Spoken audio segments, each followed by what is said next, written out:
Hey, we're live, Trey. We did it. Hey, We did the thing. Do that. good, Do that thing. good. Welcome, Trey. Welcome to Hey, the next episode of Two Beards Say. we're saying, We're saying things. you know it. Okay. 1 second. While everyone is jumping in, I'm like about to start like doing my shares and stuff like that. Yeah, and I want to. We might lose your face for a second. Or we might not. I don't know. I'm gonna change something real quick. Trying some new things. I haven't turned my face on yet. Let me see. Just cause I forgot. But I'm about to do that so you can see me. But I forget. Just I forgot. Okay, there's Change that. something real- Ooh, I heard myself. That was interesting. Yep, sorry, thought I had my volume down. No, you're good. Time to share. We're already up to 3 likes. What? Hey, we gained a sub. We gained one We are sub. up 1 whole sub. So One welcome, whole you. You. You mean a lot to us, you. Okay. So that's going to go. And that's not us being facetious. We do. We really appreciate it. Yeah. Yeah. Let's see. Ask any of the beardlings. We mean it. Okay. I think we're good. I think we're cooking here. All right. And then I need to turn on where is it? Start virtual camera. There we go. Now Trey can see me. Yep. And once you get it pulled up, you should see that I made us a new little layout. Yes, it looks very nice. Chase D. I mean something. That's right, Chase. You do. Mean something. And I don't know if you're watching. It's gonna be my experiment. I forgot I had this plugin installed, Trey. Look, I can call people out on the stream and throw up their comment. You're gonna vomit out their comment? I'm not gonna vomit out their comment, but I can throw it up on the stream and be like, you do mean something, Chase. Mm-hmm. Well, I'm gonna slide it up a little bit though. Probably like right there. That's probably good. Right? Yeah. Chase, if you were that one sub, man, thank you. You got us. Yeah. You got us through a hard time, man. Travis legit like texts me in the middle of the day, which he doesn't normally do, and he's like, "We got a sub." It was like back in the day when we just got going, and we like watched every little one, you know. Oh yeah. I was pumped about that, and I was a little bummed because this week's been real busy work-wise because we call it the build week. And so any week that leads into a holiday weekend is a build week. And basically we are packing out stores for people to buy all the chips. And Memorial Day weekend, 4th of July weekend, and Labor Day weekend are some of the craziest weeks, build weeks. And Americans love their chips on key holidays. And I have not been able to edit and post any of the shorts. And I had like I was gonna say I didn't want to like, bust your chops about it, but I was like, no shorts this week. I'm wondering if everything's okay. It's been a hard week. Hard, not bad. It's just busy. It won't stop. I mean, you're in your work shirt, are you not? I am. I'm trying to hide it behind the mic. Yeah, he has not even dehumanized or rehumanized. I guess if we're working, we're not humans. Yeah, no, I have a ritual when I get off of work. I have to come in, I hold the baby, I get a shower, I get out of the shower. We usually all sit down at the dinner table and have dinner as a family, and then we disperse, and then we do things. The kids will probably. I know your family, so I can see it happen. You're just like, great dinner, family. You all just scatter. And the kids go and they play video games, or we'll all get into a show. Right now, me and the girls are trying to get through, not trying to get through, but we are watching Boruto together because as I've brought up many times, we're a big Naruto family, and we've done the 2 series, and now we're on Boruto, and we're getting close to finishing what they have, and waiting on that time jump, which is going to be a while before they start putting those episodes out.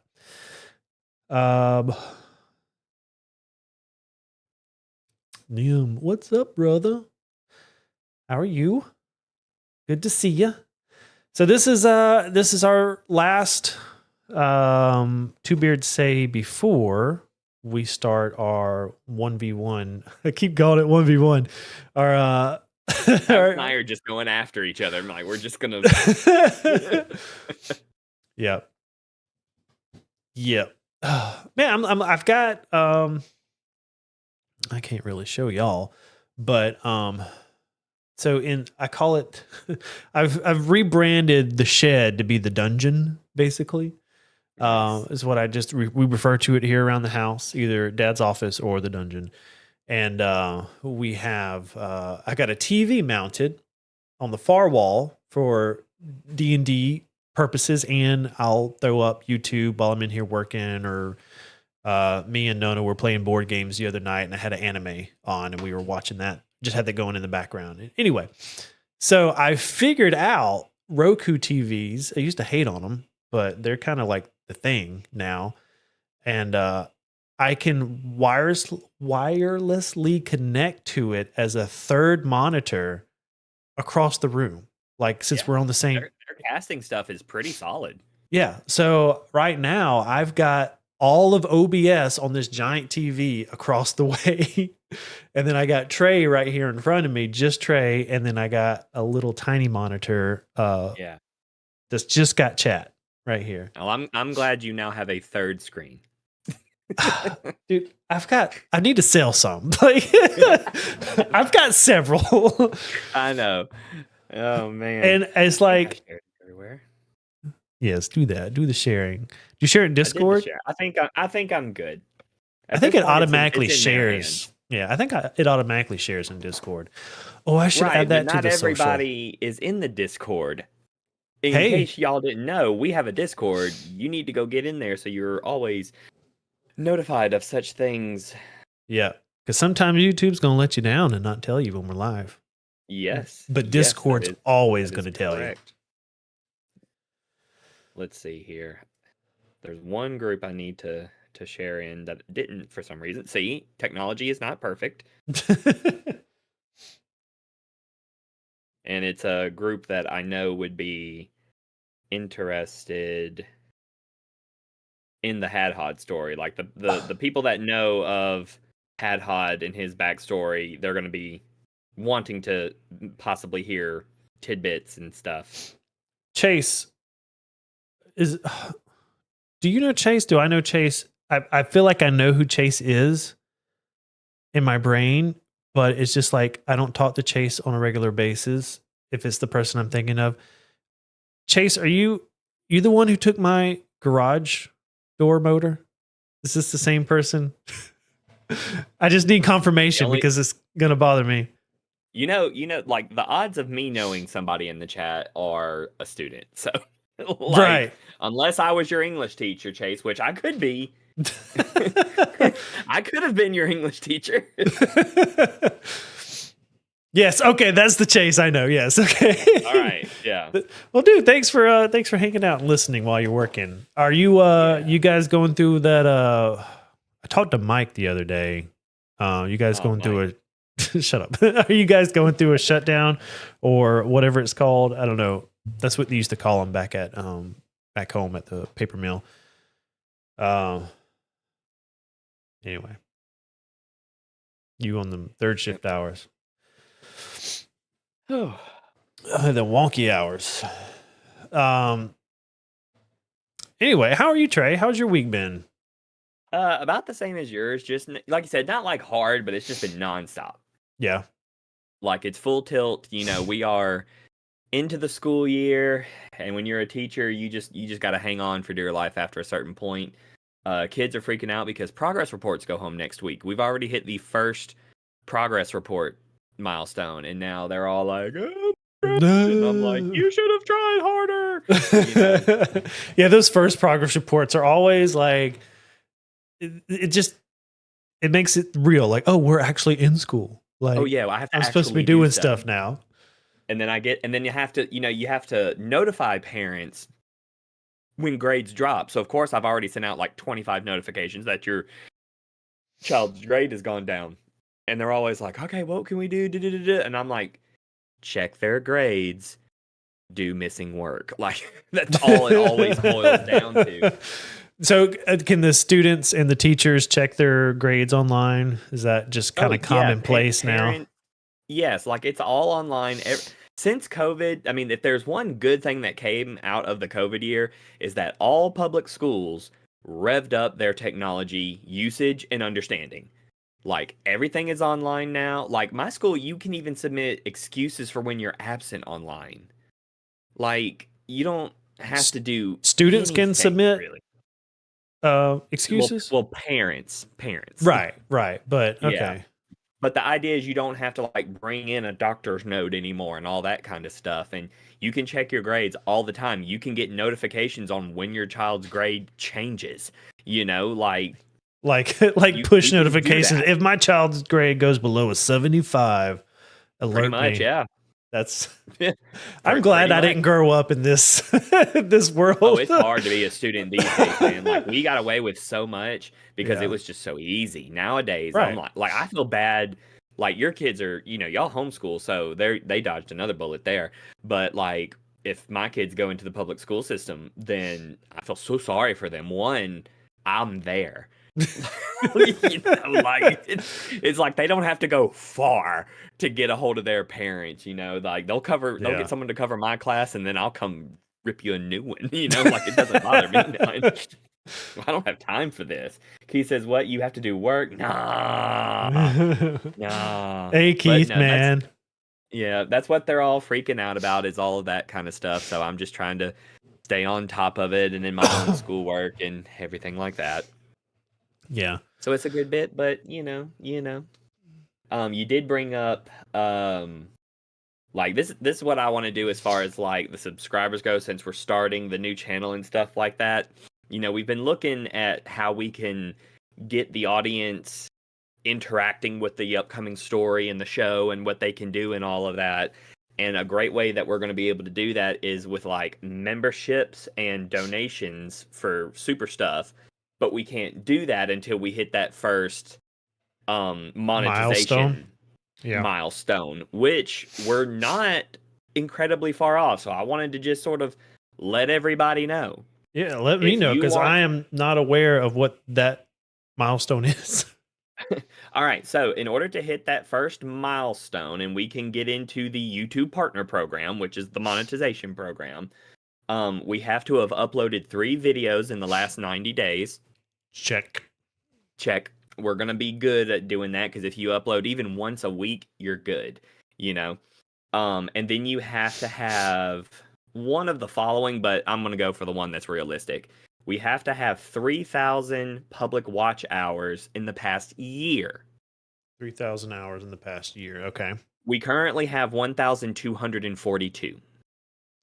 Which is not bad, considering we just started redoing videos. Right, exactly. We're just back up, so we're already a little under halfway. So if you guys want to know how you can help us hit this milestone so that you can interact and change the show and do all that fun stuff, every day before you go to work, school, whatever it is, pull up Two Beards Play on a computer, pick one of our long playlists, hit play, and then go about your day. Just leave us running in the background. We just need them watch hours. That's what we need. Yes. So yeah, that's the Get Two Beards Monetize initiative we got going right now. All right. So I know what my job is when I'm riding around the Frito-Lay truck. I'm just going to have an episode of something going. And my kids have got us, because every night when they go to bed, there's some old stream from way back in the day, some Minecraft, some kind of knack, something playing. I see that Mario Odyssey still gets a lot of traction. Oh, dude, yeah. Probably from my kids, honestly. Yeah. But um, but yeah, that's how you guys can immediately help us out. Put us on in the background when we're not live. Like, don't put us on in the background now. Like, participate in the live shows. That's the big help. And then yeah, of yeah, course, like, subscribe, and stuff like that. Emily said, "Tell Trav about your almost aneurysm from the non-committal on your assignment due dates." Which one? I look over here like she's over there, but are you talking about like the ones for me or the ones I put in place for my students? Because I've had a lot of um things like that. She's probably talking about my professor right now. Oh, that's right. You're getting your master's. Yes, I'm Forgot getting about my that. master's The one's in for you, education. she says. Oh yeah, okay. So I had this professor, and she's fine. You know, they're professors. They are what they are. Uh, um, and we when with online classes, some of them offer opportunities to get on like calls like this, so you can ask questions and actually interact, and it's not all online. You know. Yeah. Um, and I noticed that there was a discrepancy on a due date. And it was like one thing said this week and the other one said this week. So I just asked her, I'm like, when is it actually due? And she just says, I don't know. What? Yeah. She's just like, I don't remember. And I'm like, well, it's like I didn't know what to say. Well, I knew what to say, but I was trying to be nice. Because I was like, you're killing me, Smalls. Like, what are we doing Wow. here? So I was just like, okay, well, when would you like it? So I was able to point a few things in the online class that was a little inconsistent. She got them fixed and everything. But that was just the initial thing was, oh, and I'm like, what? What do you mean? Oh, I can handle that. It would have gave me an aneurysm if she was like, "Well, check online," and you're like, "I did." There's two different I places. did. Like I posted did. online. You need to check online. I'm not going to do everything for you. Yeah. Because Yeah. I there did is say I some feel like, stubborn teachers I remember. oh It's like man. check Yes. online. It's like I did. I checked online. It's not I there. did. If I could find it, I wouldn't be asking you this question. Right. Like, I'm a teacher and I know that it gets frustrating when you have to say the same information 1,000 times.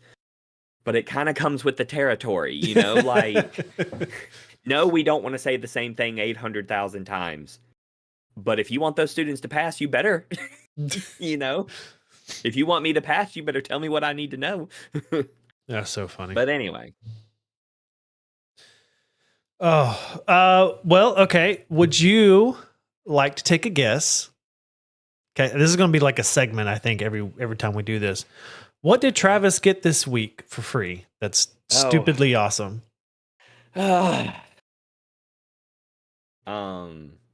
Side note, I just saw it and my mind will lose it. Is our name on our new layout in a baggie?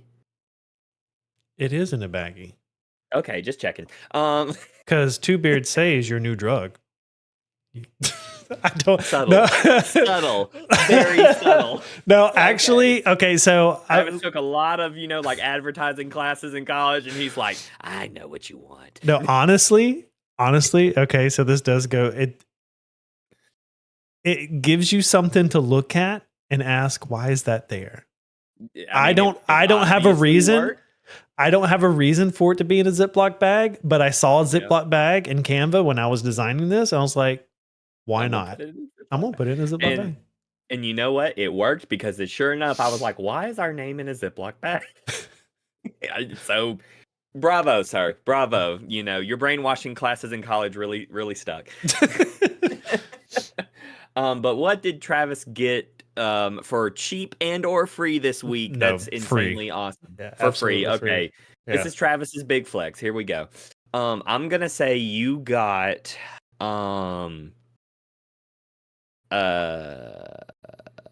another statuette of some kind.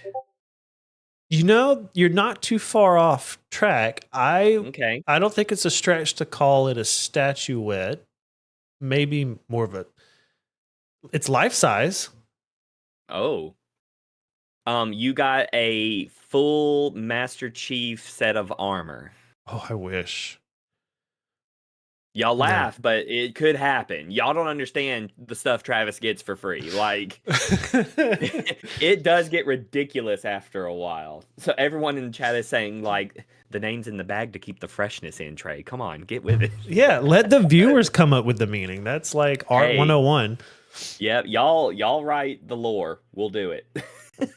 You said life size though, so Keith said it might be a mini, but I'm like, but if he got a life size mini of something, that's kind of, you know. Okay. Oh my God. So side note, July, my family and my mom and some of the kids that belong to her now, we all went to the beach. We do it once a year. And we decided to get out one of the days that we were there. We were for about a week, a little short of a week. And me and the girls like to go to local game stores wherever we go. And just kind of peruse. And I'm telling you, if I had $400 to $500 sitting in my pocket burning a hole, they had a life-size replica of a D&D treasure chest mimic. Oh, was it the mounted mimic? Like the WizKid head? It was a WizKids thing, but it wasn't mounted. It was just like you set it on the floor and it's like a display thing. It's like real to life. Like this is, if it was a mimic was real, this is what it would look like. This is the size. I fell in love with that thing. And I was just like, oh, why are you so expensive? Yeah. That is cool. That is cool. And I'm the same way. That's probably why the good Lord doesn't give us more money. Because we would blow it on the dumbest stuff. Yeah. Well. But anyway, inquiring minds want to know, Travis, what did you get for free this week? That's really cool. Okay, give me a second. I'm gonna go grab him. He's gotta go put on the Master Chief armor, everybody. So he didn't hear that. But yeah, this is always gonna be a thing. He's having to move the chair out of frame to, I assume, oh my God. What? So I know you can't see him, but do you want to take a guess who it is? This life-size cutout that I have in my office now? Drinking a Zoa, and he is ripped. Is it Dwayne Johnson? That's okay. Listen, I'm standing next to it, and I'm 6'2". You can come in if you want, baby. I'm 6'2", and he's taller than you. Yeah. So I mean, yeah. I was super pumped. It was in a display at one of the convenience stores that I service. And I was like, just straight up, I was like, can I have Dwayne? The Rock cut out. Can I have Dwayne? Are you guys done with Dwayne? And they're like, I don't care. Sure. I'm like, oh. We're sponsored by Zoa, but by God, we will be if they call us. Or the Rock calls us. So yeah. Hey, man, Hey, Dwayne Johnson, you're doing a great job as the final boss. I don't care what anyone says. You're a good bad guy. And now the whole world is tilted for Travis. Yeah, give me a second. That I was not expecting that. That's the thing about what Travis gets for free every week. You need to go up a little. There you go.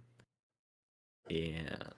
That's the thing about whatever Travis gets for free, everybody. We said bloodline, baby. Yeah, that's part of the bloodline.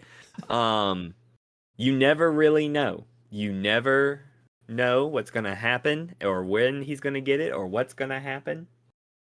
But eventually, when his children, you know, in the far, far distant future, after Travis is a very old man, have to settle the estate, it's going to be interesting. I want you to itemize a will, is what I want. I want Travis to itemize a will and say, I bequeath to so-and-so my Dwayne The Rock Johnson's life-size cutout. Somebody else will get Wilbur. Somebody else will get the Pokemon. Somebody else will get Nona May has asked me several times, when you die, can I have Wilbur? And I'm like, yes, baby. I'll leave it in the wheel for you. Eden Player get the life-size Kraken tentacle that I know you have? I don't know I might get buried with that one. I don't know. just hold on to it. Or we can like do it where you're like fighting it. That'll be cool. Oh yeah. Emily, between Rock and Miss Piggy. Oh man. Because in the Hold back. on. Yeah, let me grab her. He's beautiful, man. That's art. We were there when we found that. We were out shopping and doing stuff, and Emily, I think, happened to find it, and Travis is like, "I'm getting it." Like they got it, and it has been in the dungeon, the man cave, whatever, for years, years. Yeah, that is a very old,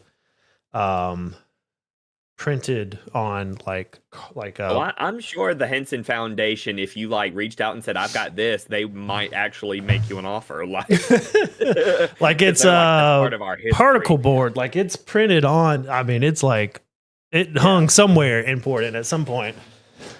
Mm-hmm. Yeah. Eye art. Eye art. It follows the rule of thirds. It's perfect. Oh man.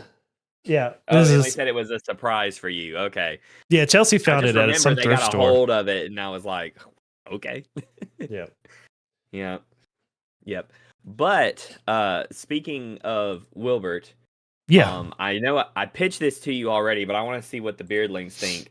In my town, there is launching a puppet guild, is what it is called. And I pitched this idea to Travis. Yeah, it was funny when he was like, "What?"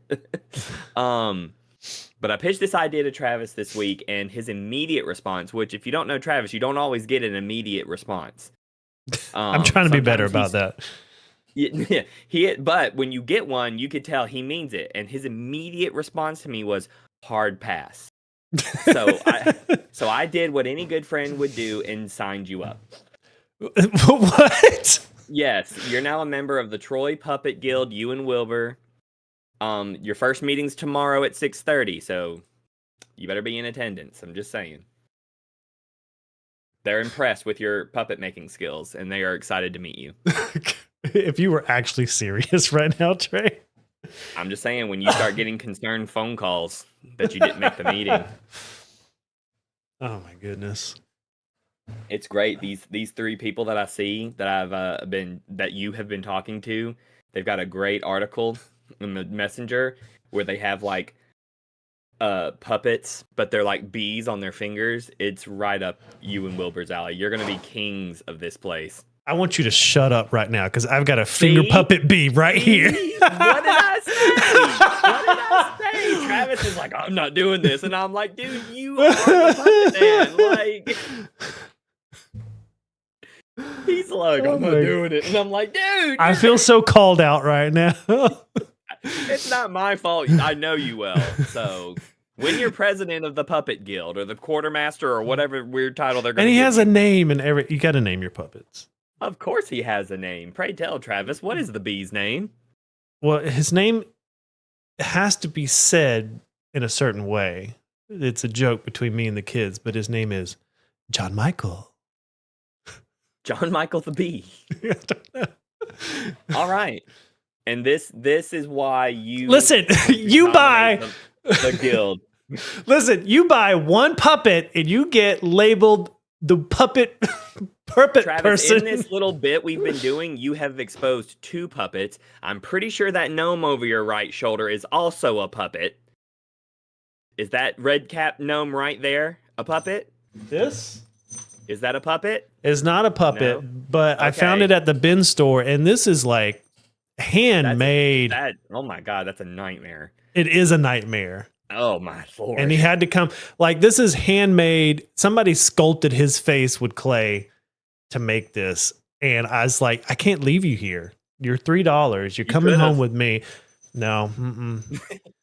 Not in this puppet house. Like, his body is just metal wires, but his hands are made by hand. Someone sewed that shirt. Right. And his face oh my God. His face is hand sculpted. Worse, the closer it gets, like, ugh. Man. Anyway, the puppet man does not live on Drury Lane, ladies and gentlemen. He lives in Dothan. Yeah. And you know how I feel about gnomes. Yes. Yeah. I'm not shocked that you have a gnome, but I'm just saying, you and the Puppet Guild. Emily said, have you anointed that thing with holy oil? You didn't bring like Slappy from Goosebumps into the house or nothing, I hope. But yeah, but you're gonna do great. Y'all been having sleep paralysis lately? Oh, make it stop. Travis is sitting there and he just wakes up because he hears ding ding ding ding.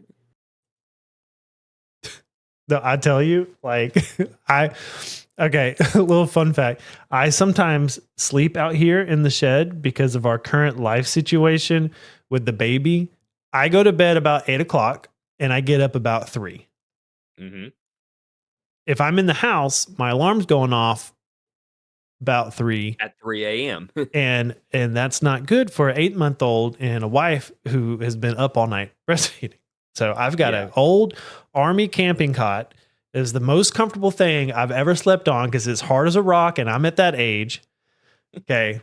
If I sleep in our bed, my back's hurting in the morning because it's way too squishy. Like we've got like a 3-inch memory foam mattress on top of the mattress. And I was like, it's like a cloud. It's like heaven. But after I need 3 days to recover. Yeah. Hey, no, May. Hey, no May. We're talking about your dad's weird puppets.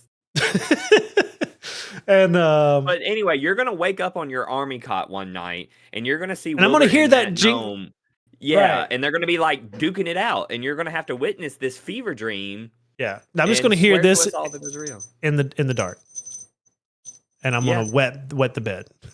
Yeah, because I know exactly where the bell is and what it's doing. There is a bell in the shed. Yeah. So I don't know, man. But anyway, be on the lookout, everybody, for Travis's business cards. It's going to say Travis Nelson, comma, Guildmaster of Puppeteering. I will say, this is D&D related, so I think I should share this. One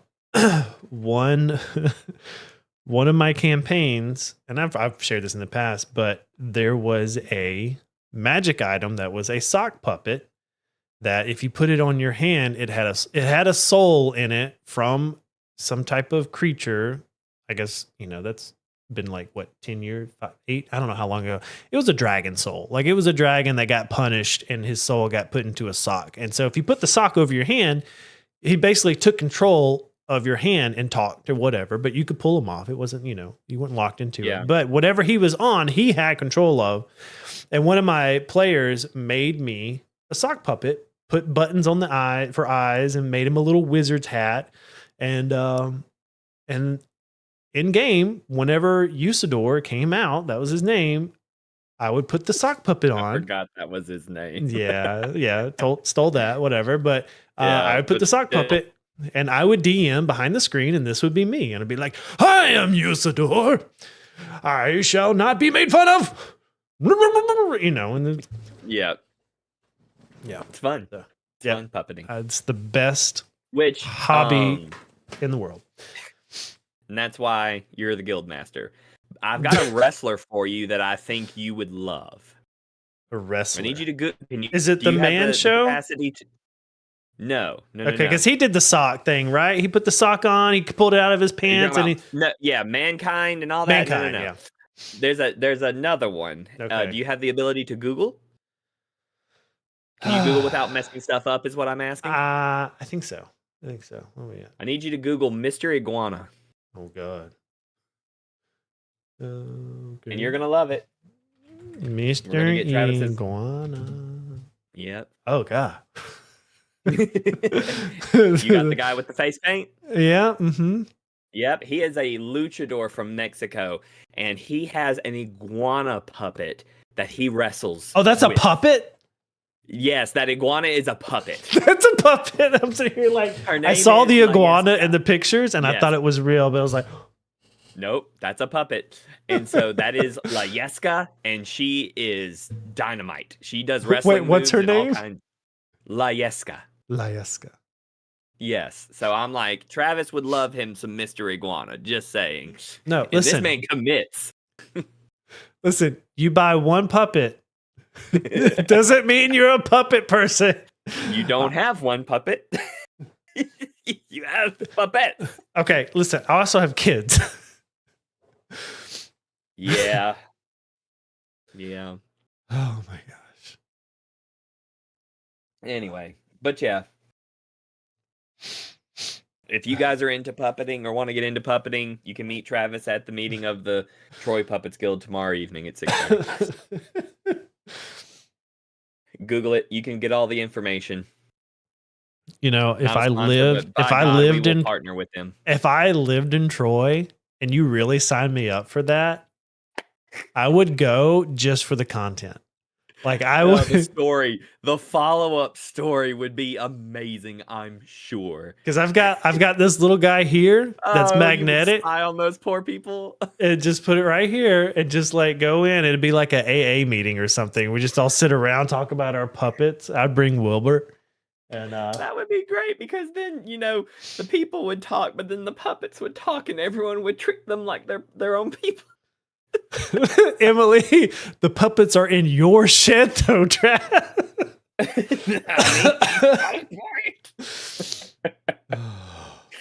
Don't blame your puppets on us. Those are your That's my daughter.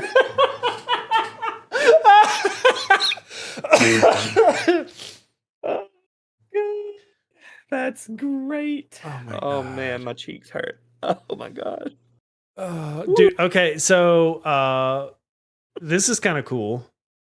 Yesterday I had a guy from work come up to me and he's like, dude, that little podcast thing you're doing with your friend and him talking about people living off the grid but being on YouTube, I was in freaking tears.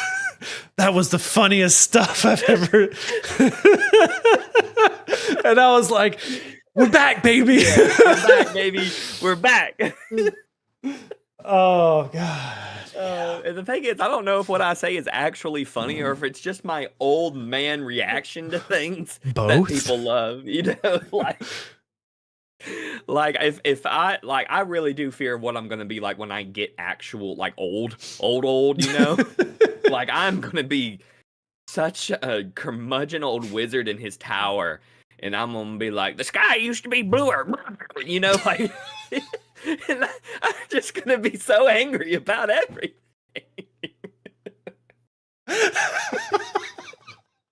That's when we break Travis. Oh dear God. I gotta edit some shorts, man. I've got a stockpile going. Man. Oh, listen. Yeah. Just to get on topic of something completely else. Yeah. Are you familiar with Matt Colville?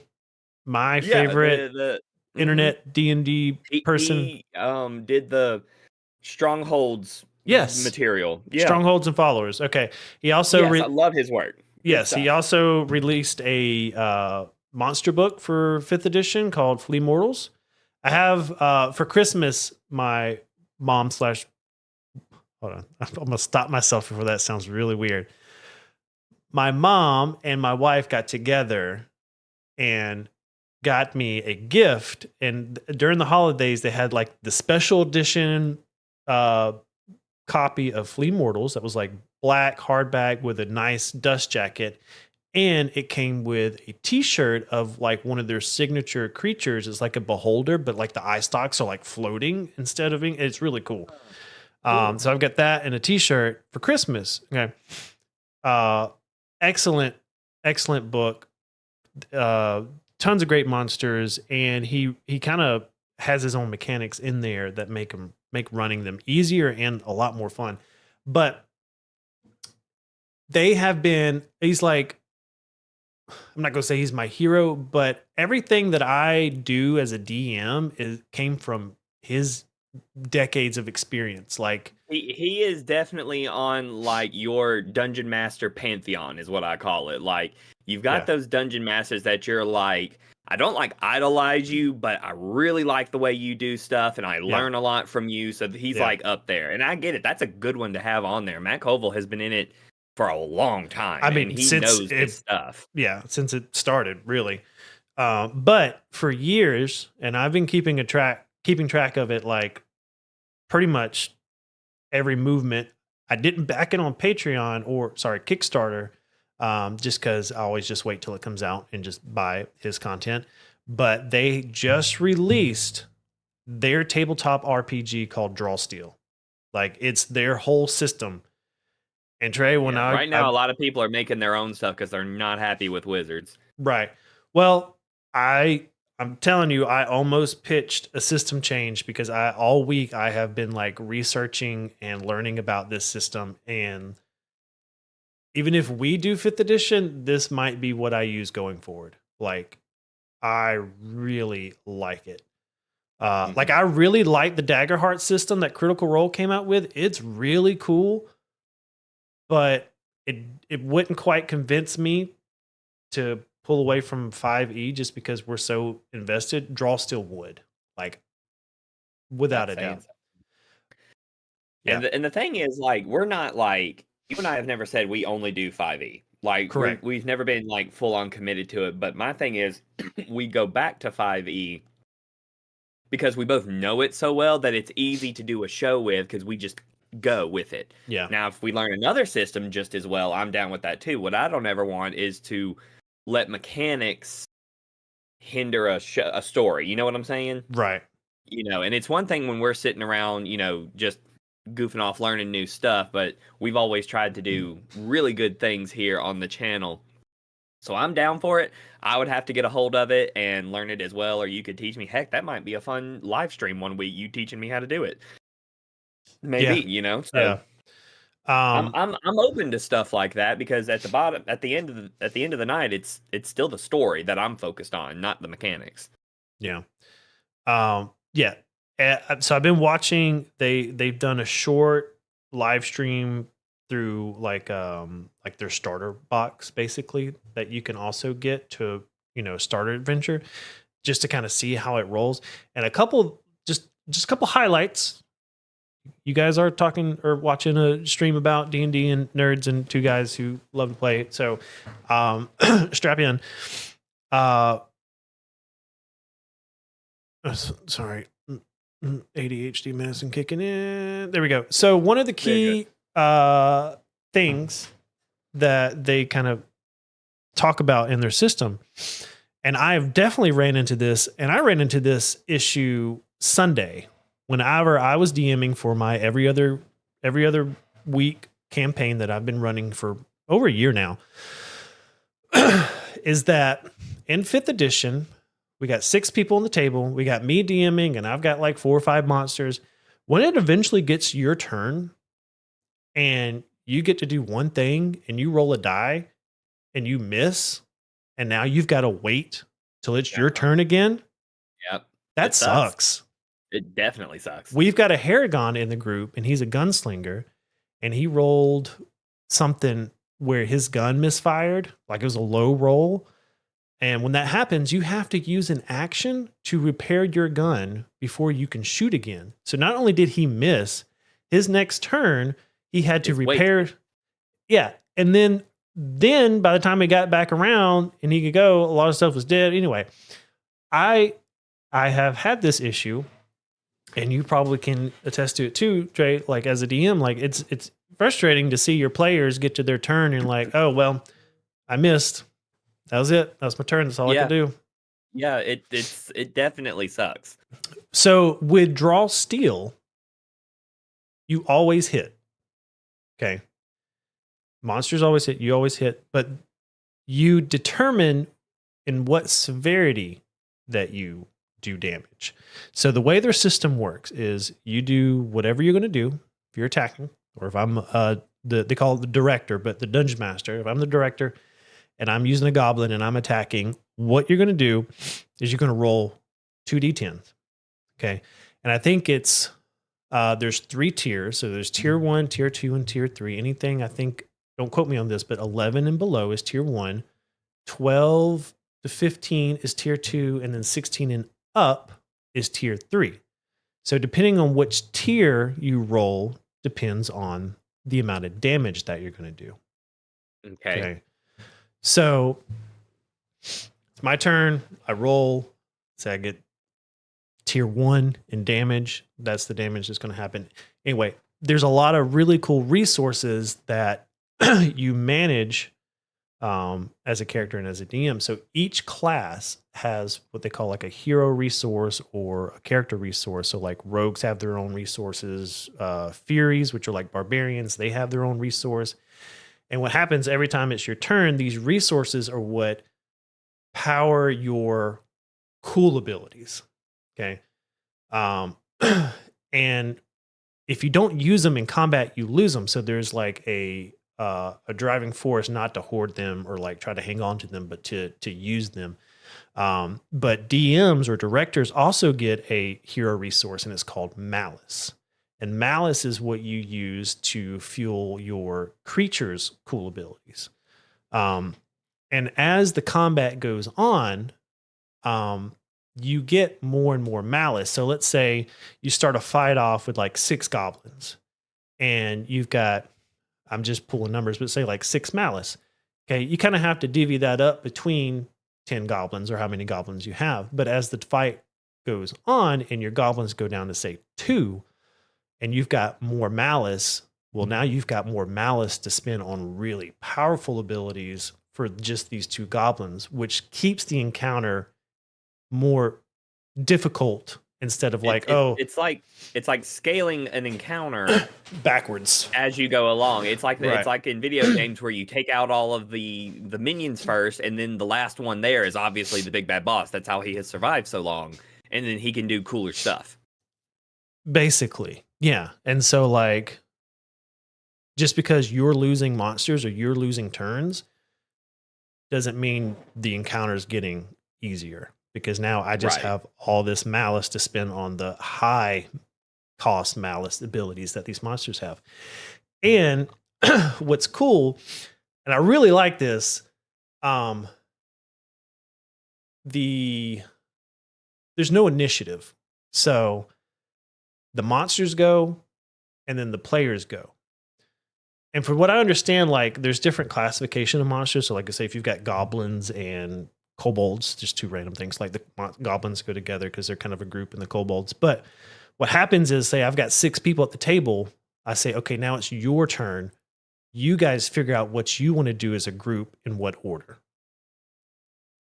So this go around, if the wizard wants to do something that's going to buff everybody, and then the rogue wants to blah, blah, blah, Yeah, you can talk about that at the table. Yeah, and you can actually do things in the order that's going to be most beneficial for the party. Yeah. Because obviously you would love your people doing the buffs to go first so that everybody gets that benefit. Right. You know, nothing sucks more than, I'm going to do my normal thing, and then the wizard will buff me after that, and then I got to wait my turn, Right. to do the cool thing. So yeah, but it's also cool, like you'll say, because like in a real fight, let's say your rogue gets stabbed and takes a lot of damage. Well, if you're the cleric or the healer, you can be more reactive to, oh crap, that just happened. Let me go ahead and heal him first, instead of, maybe waiting 5 or 6 turns before it gets to me. I think it makes it really tactical, really like, I think more engaging at the table. And then the fact that, like your turn, turn, think about everybody, not just you. Right. And the fact that, like when it's your turn's not going to be wasted ever. Like even if you roll low, you're going to progress the combat in some way. Anyway, there's tons of stuff, like really cool stuff in this system that I'm like, this is really cool. This is really cool. This is what we'll do. We'll just start off in 5th ed. We'll both secretly learn this thing on the back end, and then we won't tell anybody. We'll just swap systems somewhere along the way. Hey, I'm down. see how long before someone goes, hey, I think you guys are doing different things now.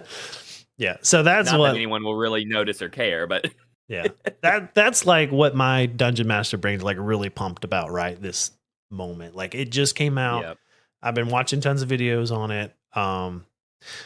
Another cool thing. Okay, and this takes me back to, actually this kind of tickles like I don't know if you ever played an old Fallout game, like Fallout 3 or Fallout New Vegas. Oh yeah. I did a lot of New Vegas. Okay, so those RPGs, they have the perks that like they give you a cool benefit, but they also give you a negative to kind of balance it out. Yeah. Okay. No one is. They basically forced you to min max. If you wanted to be good in certain things, you had to be bad in other things. Right. So in this system, they have like 100 of them, and they're called complications. So they're optional, but when you make a character, you can take on a complication. And I've only seen one, and it's the one they use it as an example in the video. And it was okay. Let me preface this: level 1 characters are kind of the equivalent of like level 3 to 5 in D&D. Like the idea is that you are a hero at level 1. Like that's what that's what this system's for. Like you're adventurers, you're heroes, you're going on adventure. Like level 1, you can already do cool stuff. Like so the complication that they gave an example of is elemental fury. I think is what it was called. But basically they gave like a little 1-sentence story. Basically, at some point, you protected your family from a wizard who tried to summon a fire elemental, and in doing so, somehow absorbed it in your body. So, what's cool is you get some sort of natural resistance to fire damage or some type of damage, but if you start taking death rolls or if you go into the death state, the fire elemental will take control of your body and attack whatever is nearby, friend or foe. And I thought that's cool.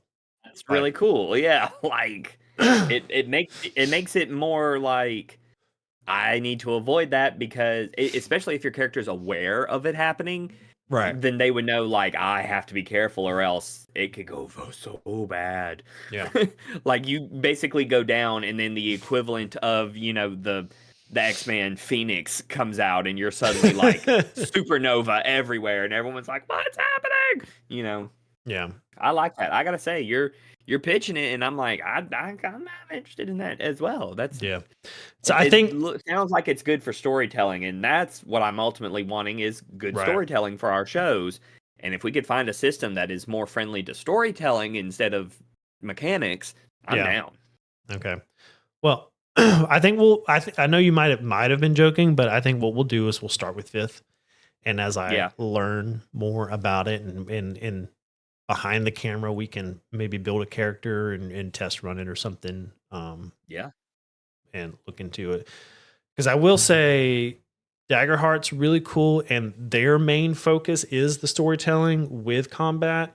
I like a lot of stuff they did in there with their dice.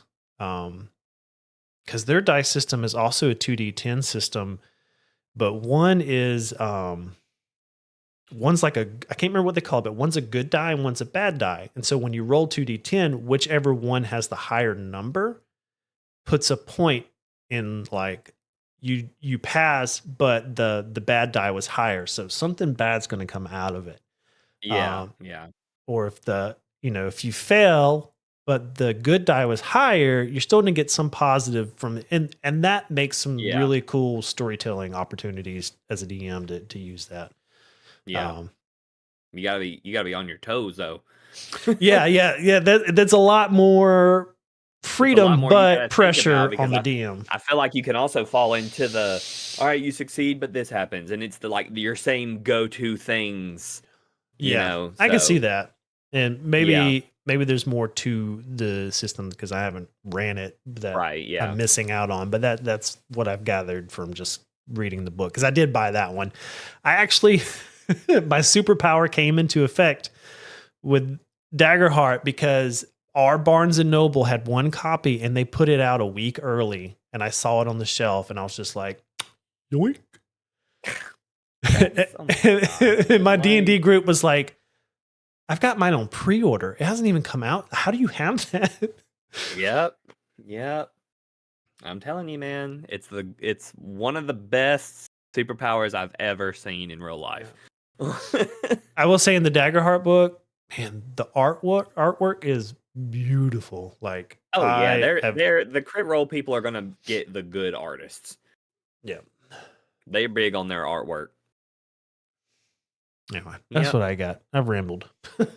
No, that's fine. I mean, I feel like we wouldn't be true to ourselves if we didn't talk about TTRPGs at least a little every time, you know? Yeah. And plus, next week we're going to be very focused on the actual show, the story, and doing all that. So I guess since we're getting on into it, spiritual gift. I Yeah, mean, yeah. yeah. The Lord blesses us in many ways, and that's what He gave Travis.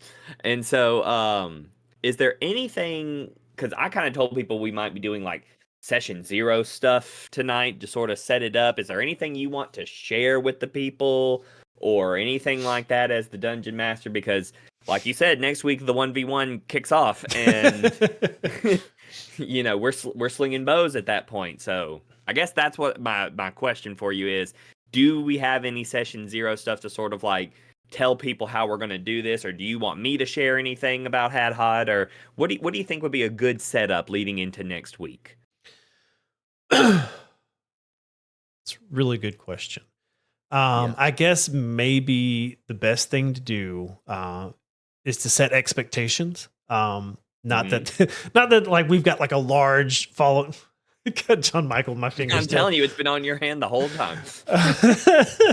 The set expectations, not like we've got a huge, hundreds and hundreds of people like waiting for the show to come out, but According to the numbers, we have 562 people waiting on this show to come out. whoop, whoop.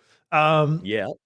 But and we've kind of hit on this before, but I really want to use this opportunity to one, run a D&D campaign like I've never run one before with just one player. I think I'm fascinated by the idea of how this could work. I think it's a really cool way to tell a really cool story. I think there's going to be a lot of opportunity to like really dig into this character, and I want it to. I mean, there's always going to be room for humor and lightheartedness in D&D, but as a DM and as a storyteller, like I've got a story that I really want to tell, and it's going to be very honed in and it's going to be very focused. And I mean, spoiler alerts. I know it's D&D, but I mean, Hadhod's not going to die, or could he? Yeah. No. Well, I mean, it would throw a lot of my stuff into conjecture. Like, I'll tell you this: if Hadhod dies at the end of season 1, my whole group is going to be like, "What does that mean for our campaign? What have we been doing?" Multiverse split. No. Yeah.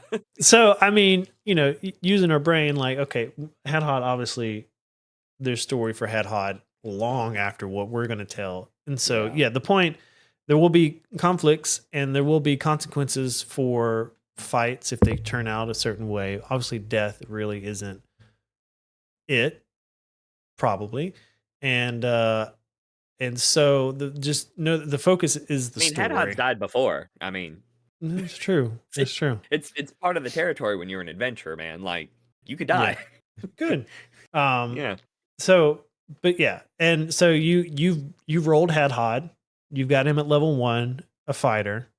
And so, or I mean, really, as far as session 0 stuff goes, I think we're pretty much good to go. Yeah. Hadhod, I think that's do what? Emily says Hadhod, the secret lich. The whole time. But no, I think that's good. Like you said, this is different. We've never done anything like this. We're excited about it. We are very excited about the audience being able to interact and affect the story. Yeah. Which is why I push so hard about getting us to that first level of monetization, because that will help. That'll make it easy for us to keep up and keep track of your things. Because it'll be like, so-and-so donated $1. I want Hadhod to fart or something, that's not what we're gonna do. But like, something like that, it'll be easy for us to keep track. And even if we don't get to everything in one session, we'll have a working list. You know what I'm saying? Because we don't want to say we want your involvement and then sleep on our end of things. So y'all can be as involved as you want to. Obviously, Travis is not going to let you literally write the whole story, but stuff could happen and we could throw some chaos in there and keep it interesting. But like you said, this is not, and I think that's what everybody needs to know about this, is that this is not about the destination. This is literally about the journey. Yeah. Because this is the early stage of this character of Hadhod. I believe Travis said we're picking up like the night that his family is being deposed and he is going into exile. So this is all about that journey. How he goes from being, a pretty spoiled little prince dwarf to being the big epic fighter that a lot of other people in our shared universe know him as. So I'm looking forward to it. I know a lot of people, I don't know if they're going to like watch live because, life and everything, but I know they will watch it after the fact because they are interested in this story. So if you want to kind of get in on the ground level of what it means to be a Ram Crown, this is going to be it, man. Yeah. And I'm glad I get to do it with Travis because honestly, there's no one else I would trust enough to do this as the dungeon master. Like literally I was thinking about it the other day and I'm like, if it wasn't Travis, I wouldn't be doing this because this character is my baby, and yeah. I know Travis gets it and he knows what that character is and is not. So yeah. Yep, I got some cool ideas and I'm ready to get them out there. Gotcha. Yeah. So next week at 7 Central, right? Yes. Gotcha. Same time, same place, right here. Are we still wanting to keep it to about the hour-ish that we normally do? Yeah. Just sort of keep our time frame, nothing too crazy, because we want it to be episodic and, enjoyable. Yeah. And so we'll play it by ear too. Like, if we see like an hour too much or not enough or not enough or it all I don't know. Sort of depends. We are adults with adult lives, so we have to step back and punt if that becomes an issue. But I think right now weekly, an hour, 7 to 8. Yeah, and just so everyone knows, like our schedules are not set in stone for as far as like the shows going out. So right now Wednesday works for both of us, but if something changes, we might have to change nights. Like it happens. We have always changed stuff around on this channel just to sort of suit when we can, because we'd rather get it out just to make sure we can get out our story and everything.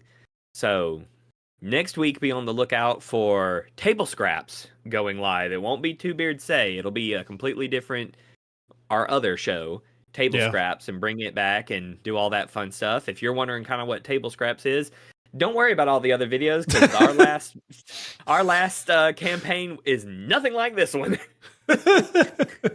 It was a lot of fun, and it's some of the greatest times we've ever really had. We had such a blast making that show, but this one is different. It is way different. Yeah. But go watch them. Remember, leave us on loop, and you can put the Table Scraps playlist on in the background while you go about your day. Yeah. All right. Anything big before we shut her down? I can't really think of anything. I think just getting into it next week is going to be good. And I think what would be good to periodically take a break from the story and do more Two Beards Say. Like we don't have to do one like every other week, but like every once in a while when we're like, hey, it's been crazy, let's just do a Two Beards Say and talk about the show and get people's interactions and input and stuff like that. Yeah. So yeah, that brings up another good thing about expectations. When we're recording the show, there'll be a chat and you can do all of that, but it's not going to be nearly as chat focused. At least I don't think it is in my mind. I don't know what the show. No, like we'll have it and I'll see it. And we'll be able to keep up with what y'all are saying, but we're not going to call out things because, we want to kind of maintain the storytelling aspect of it. And we don't want to interrupt the flow. Right. Unless there's some sort of interaction like we were talking about before where there's influence and stuff. And we'll go. I might be able to like type and chat with you, but my focus is going to be on being the character and stuff like that. All right. Well, but yeah, another day, another slay. Yep. Good job, Queens. Oh man. I've last thing, and then we'll go ahead and I'll let you do the outro stuff. This is one of our spirit weeks. The school I'm at now has like multiple spirit weeks, and so we have different dress up days and stuff. Tomorrow is dress as your favorite celebrity. So I'm just gonna wear my own clothes and tell everyone I'm my favorite YouTuber. Yes. And then, I'm of ready course, for the kids that are sub like, spike. Who? I think this is gonna be because I like messing with my kids, so I'm gonna be like, oh man, these guys, they're a duo. They do comedy, they do video gaming, they do podcasting, Interviews like, with celebrities. Like they're all over the place. So and they're like, who is it? And I'm gonna say like Papanelli and Hadhod, and then they're gonna like do the research, and then they're gonna be like, Mr. Price is trying to get us to subscribe. Like because it's fine to tell them to subscribe to your stuff before you're making money. Like once you get monetized, you can't tell them to, because then that's conflict of interest. Yeah.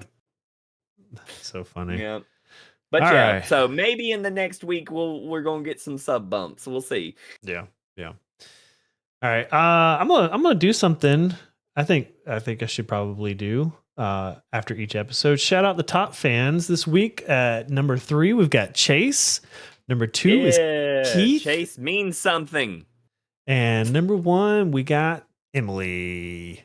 Emily in the chat. So. I just realized that would be a great name for YouTube. Like Emily in the chat. That would be, yeah, Emily in the chat, or like Trey in the chat, because they're gonna say that. Yeah. They just say your name.